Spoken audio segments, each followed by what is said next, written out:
ça veut dire que da nga liggéey ah. Bien sûr. C'est tout.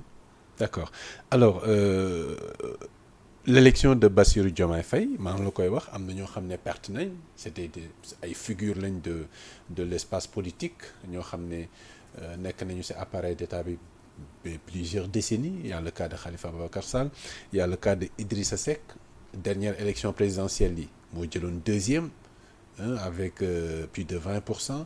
tey mu nekk à presque 1%. Lecture bi ñu ci mën a def. Ouais, ils ont xam nga il y a eu une dualité pendant 3 ans. Ousmane Sonko a réussi une prouesse extraordinaire. moom ngay wax ak Macky Sall doo wax keneen. La bipolarisation de l'espace politique. La bipolarisation. Et les autres n'ont pas su exister. Beneen affaire bi. Oui. La presse a joué un grand rôle. Il a suivi. Affaire. Parce que c'était les choux gras. Ouais, quand même. C'était les choux gras de la presse. Si biir on est resté sur le sensationnel, sur des émotions. On n'a même pas analysé les économies bi waxatuñu dara. Et ñeneen ñi leur communication était absente. Bon, certains ont essayé, mais kenn waxu leen. C'est vrai qu'il y a des gens à un moment comme le docteur Abdourahmane Diouf. toog na fi wax fii.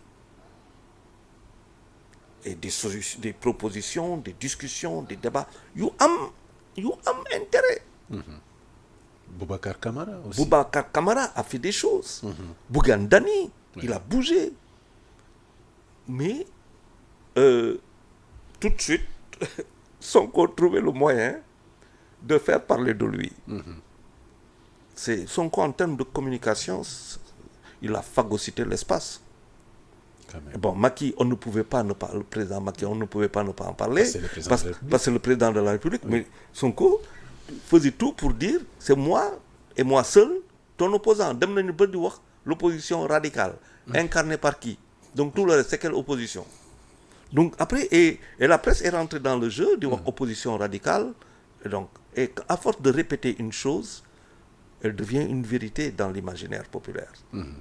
Et c'est ce qui est arrivé. Et les autres partis ont souffert de ça, sans compter que Ousmane, sa communication, fu mu gagne gars yi, c'est qu'il est sur son téléphone. Il y a 12 millions de téléphones au Sénégal, 12 à 13 millions de téléphones connectés. Mais il est sur 13 millions de téléphones. C'est ça, la force de sa réalité lui-même, cette réalité politique. Oui, Ousmane Sonko. Métaphysique. Métaphysique. Oui, moi je l'ai... Quand am na moment dama toog ma xool. Bon, il s'est passé des choses au Congo avec Patrice Lumumba. Il dit, on l'a découpé, les Congolais ne sont pas sortis. Kwame Nkrumah, les Ghanéens ne sont pas sortis. Thomas Sankara, Burkinabé yi génn ñu ne Sonko Sénégalais yi génn.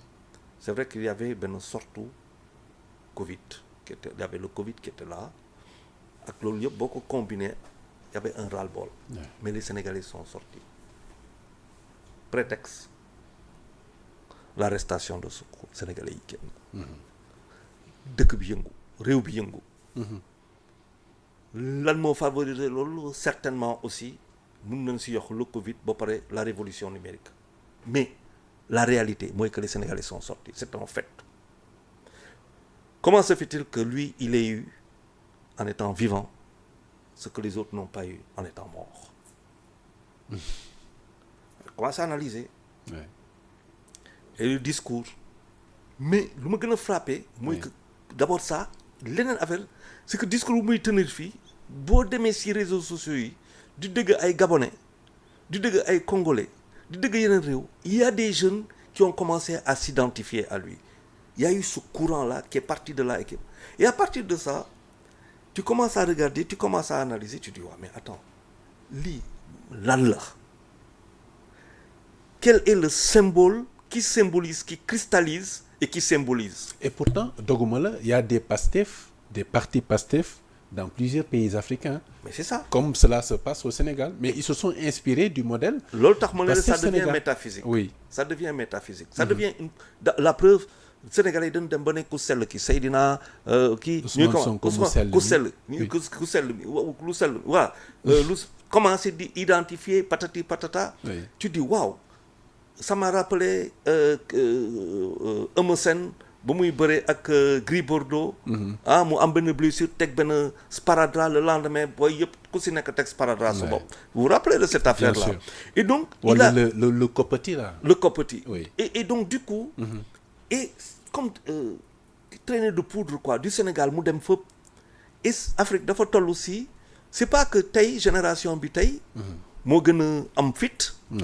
moo gën a kii que les générations précédentes. Non, c'est vrai que les plus nombreuses nous sommes 1 milliard 400 millions africains. Mais la génération tey dañu am outil boo xamante ne. seen prédécesseurs yi amuñu koon muy les réseaux sociaux. Et donc un monde de verre. Tout ce qui se fait ici, ça c'est dans l'instant. Un moyen de prise de conscience rapide. Non, la prise de conscience, toutes les générations, les Senghor, ils avaient ça.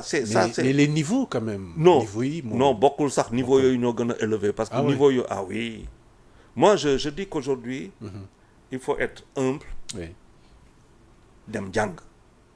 Bien sûr. ñoom Kwame Nkrumah. Patrice Lumumba dañ ko daggat en morceaux.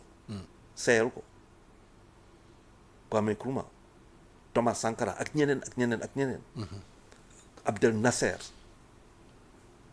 en Égypte. Gamal Abdel Nasser. Ces gens-là c'est pas n'importe qui. Boumé Diène c'est pas n'importe qui hein. Non dañ doon xeex. ba pare jàng am xam-xam plus que tey mais lan lañ amuloon. C'était les transmissions de l'information. Avant c'était télégramme. Voilà information bu gënoon gaaw avant mooy télégramme. da ngay fay xaalis bu bëri pour jot ci télégramme sinon lettre bi ay bés lay def. day jaar avion ñëw ci benn poste def semaine nga door ko jot. Donc entre moment bu ngay yëg benn affaire bu muy am ak bu nga koy yëg ay bés loolu yëpp dañ na tey c'est instantané. Nous sommes sur le temps réel. C'est ce qu'ils n'avaient pas. Ils n'avaient pas les outils de la révolution numérique que nous avons aujourd'hui. Ils l'auraient eu. Ça se serait passé autrement. Donc, on a toujours, chaque génération assume son histoire ou la trahit. Ils ont assumé, mais ils n'avaient pas les mêmes outils. Aujourd'hui, en 2000, élection, ku waxoon en 2000 élection dina am avant lan moo doon am da ngay xaar lu mu tudd différentes chambres yi wax après la cour suprême wala le conseil constitutionnel après la création en 2000 par Abdou Diouf tout ça je sais plus en voilà donc voilà ça je peux le croire hein mais aujourd'hui 2000 les radios sont rentrées yor seen téléphone di wax ay résultats mun nga ko bañ a gëm parce que aujourd'hui da ngay ñëw devant un bureau de vote nga poste filmer affaire bi poste ko donc c'est ça l'outil. Progression démocratique.